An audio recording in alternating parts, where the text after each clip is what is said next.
So guys এখানে চলে এসেছি কিছু মশলাপাতি নিয়ে, আর এটা আমাদের উনুন। তো আজকে আমরা করতে চলেছি মিনি কিচেন।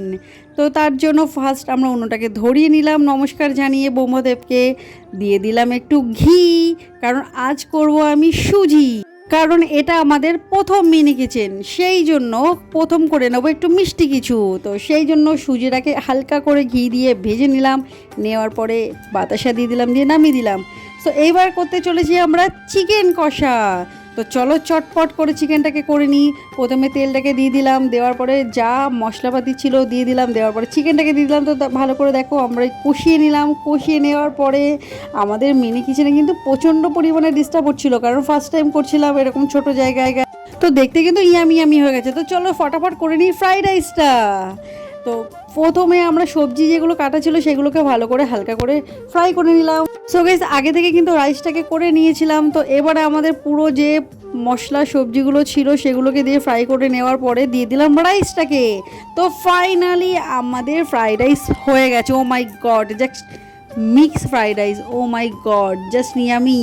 না করে চলে এসে, আর আমার দিদা বসে আছে, আর এখানে দুষ্টু বসে আছে, আর শিরও কিন্তু দুষ্টুমি করছে এখানে। আমি রেডি করব, তো তার জন্য আমি থালাগুলো নিয়ে নিয়েছি। তো চলো ওদেরকে খাবারটা বেড়ে দিয়ে দেখা যাক খাবারটা কেমন।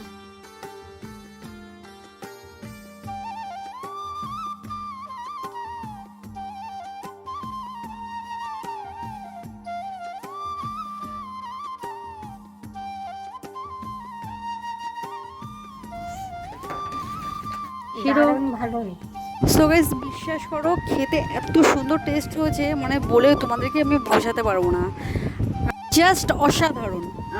সো বন্ধুরা, আজকের মিনি কিচেনটা এখানেই শেষ করলাম। সব কিছু খুব সুন্দর হয়েছে। আমি ভেবেছিলাম হয়তো আমি বা বোন আমরা কেউই পারবো না, কিন্তু বোন যদি আমাকে হেল্প না করতো তাহলে আমি কিন্তু আমরা করলাম। আমি কিন্তু ভীষণ আনন্দ পেয়েছি, বা আমরা সবাই এনজয় করেছি এটাকে। এখন কিন্তু প্রচুর রাত হয়ে গেছে, অনেক রাত হয়ে গেছে। আমি কিন্তু এই মিনি কিচেনের স্টার্টটা করেছি কিন্তু ছাদের উপরে। তো পুরোটা এখন কটা বাজে, মিনিমাম তো 1টা বেজে গেছে। Bye bye.